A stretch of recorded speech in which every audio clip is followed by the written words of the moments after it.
Assalamualaikum warahmatullahi wabarakatuh. Alhamdulillah wassalatu wassalamu ala Rasulillah wala haula wala quwwata illa billah. Asyhadu an la ilaha illallah wahdahu la syarikalah wa asyhadu anna Muhammadan abduhu wa rasuluh. Amma ba'du. Bapak Ibu kaum muslimin, kaum muslimat, jamaah zuhur yang dirahmati Allah Subhanahu wa taala.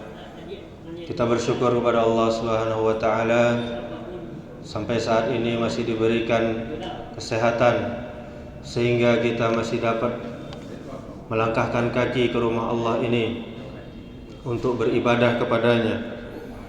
Kemudian salawat serta salam kepada Nabi kita Muhammad sallallahu alaihi wasallam.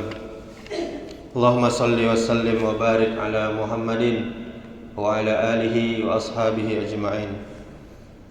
Bapak Ibu kaum muslimin, kaum muslimat, jamaah zuhur yang dirahmati Allah Subhanahu wa taala.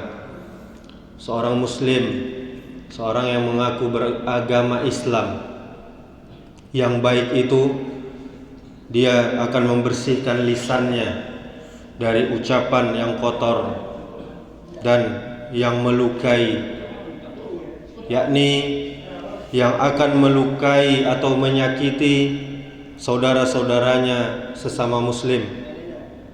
Ketahuilah saudaraku kaum muslimin bahwa di antara nikmat Allah Subhanahu wa taala yang hendaknya kita syukuri dan selalu kita jaga adalah nikmat yang Allah sebutkan di dalam firman-Nya, surah Al-Balad ayat 8 dan 9. Apa bunyinya? Alam naj'al lahu 'ainain wa lisanan wa syafatain.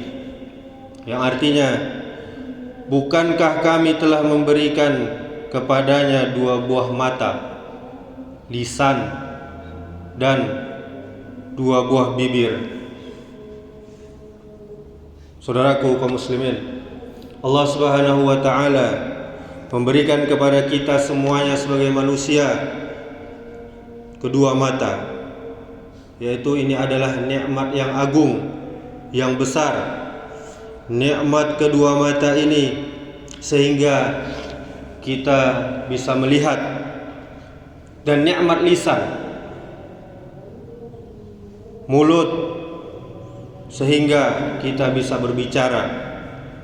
Allah Subhanahu wa taala juga menciptakan dua bibir sebagai penutup lisan kita. Coba kita bayangkan tidak ada bibir kita ini, bagaimana bentuknya, bagaimana buruknya. Jadi Allah sempurnakan kita dengan menciptakan bibir kita sebagai penutup lisan. Sebagaimana Allah Subhanahu wa taala juga menciptakan kelopak mata sebagai pelindung bola mata kita. Karena itulah kaum muslimin saudaraku, sepantasnya kita mensyukuri nikmat-nikmat tersebut dengan sebaik-baiknya.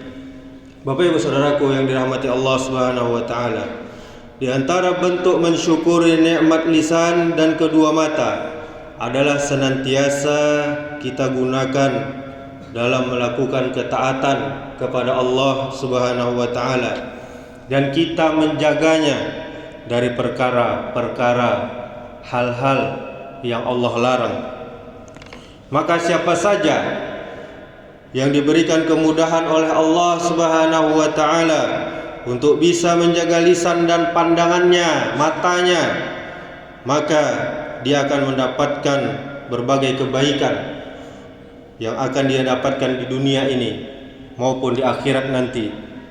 Ketahuilah saudaraku sekalian, Bapak Ibu, bahwa orang yang mampu menjaga lisannya, dia akan mendapatkan jaminan dari Nabi Muhammad sallallahu alaihi wasallam, yaitu akan masuk surga. Nabi kita sallallahu alaihi wasallam pernah bersabda, "Man yatman lima baina lahyaihi wa ma baina rijlaihi atman lahul jannah." Apa kata Nabi? barang siapa yang menjamin untukku sesuatu yang berada di antara dua jenggotnya, yaitu maksudnya adalah mulutnya dan lisannya, dan sesuatu yang terletak di antara kakinya, yaitu maksudnya adalah kemaluannya, maka kata Nabi, aku akan menjamin baginya masuk surga. Hadis riwayat Bukhari.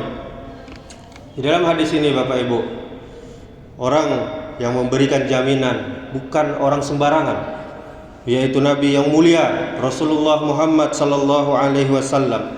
Apa jaminannya? Yaitu masuk surga.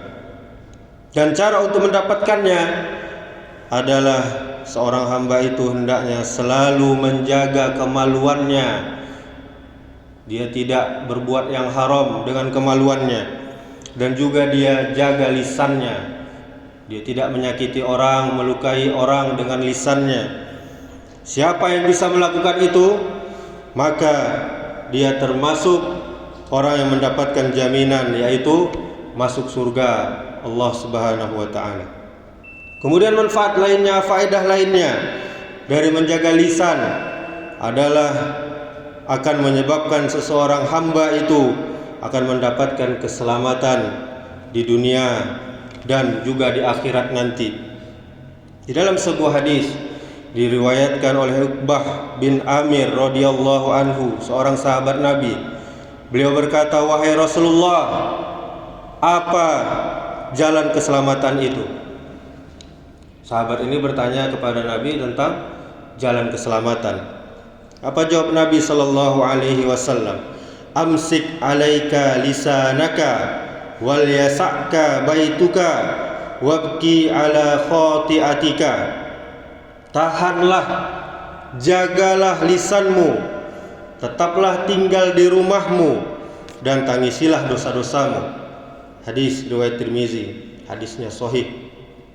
Kemudian hadis lain dari sahabat Abdullah bin Amr bahwa Rasulullah sallallahu alaihi wasallam pernah bersabda, "Man somata naja."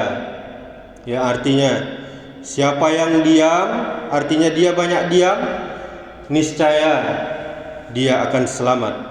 Hadis riwayat Tirmizi. Kemudian saudaraku, masih banyak dalil-dalil yang lainnya yang semakna dengan ini, yang menunjukkan keutamaan orang-orang yang bisa menjaga lisannya. Kemudian di antara perkara yang juga harus diperhatikan sebagai seorang muslim adalah hendaknya dia menjaga diri dari menggunakan lisannya ini untuk tidak menyakiti saudara-saudara sesama muslim tanpa alasan yang benar. Kemudian disebutkan di dalam sebuah hadis yang sahih dari sahabat Abdullah bin Umar radhiyallahu anhu, Rasulullah sallallahu alaihi wasallam pernah bersabda, "Al-muslimu man salimal muslimuna min lisanihi wa yadihi, wal muhajira man hajara nahallahu anhu." Yang artinya, kata Nabi, yang disebut dengan seorang muslim yang sejati. Jadi muslim sejati itu, kata Nabi, adalah orang-orang muslim yang lainnya yang selamat dari kejahatan lisannya dan tangannya. Orang selamat dari lisannya dan tangannya. Dan yang disebut sebagai orang yang berhijrah, orang yang taubat, itu adalah orang yang berhijrah. Dia pindah dari perkara yang dilarang Allah kepada perkara yang diperintahkan Allah Subhanahu wa taala. Hadis riwayat Bukhari dan Muslim. Kemudian saudaraku, hadis dalam riwayat Tirmizi dan An-Nasa'i yang maknanya, dan seorang mukmin yang sempurna imannya. Jadi orang yang beriman itu ada yang iman yang sempurna, ada yang tidak sempurna. Yang sempurna, kata Nabi, adalah orang-orang mukmin yang lainnya itu merasa aman darah dan hartanya dari gangguan seorang muslim. Kemudian tambahan dalam riwayat lain, dan yang disebut orang yang berjihad, orang yang berjuang menegakkan agama Allah, adalah orang yang bersungguh-sungguh dalam ketaatan kepada Allah Subhanahu wa taala. Saudaraku, kaum muslimin, kaum muslimat yang dirahmati Allah Subhanahu wa taala, hal itu semuanya menunjukkan kepada kita pentingnya untuk selalu menjaga lisan-lisan kita dan seluruh anggota tubuh kita yang lainnya, agar jangan sampai menjadi bencana atau kejelekan bagi diri kita sendiri. Terutama lisan hendaknya dijaga dari menzolimi atau menyakiti saudara kita sesama muslim yang lainnya tanpa alasan yang dibenarkan, yang dibolehkan oleh agama kita. Dan hanya kepada Allah sajalah kita memohon hidayah dan taufiknya agar menjadikan lisan-lisan kita selalu benar dan lurus dalam berbicara dan jauh dari semua kejelekan. Demikianlah, semoga bermanfaat. Subhanakallahumma wa bihamdika asyhadu an la ilaha illa anta astaghfiruka wa atubu ilaik. Wassalamualaikum warahmatullahi wabarakatuh.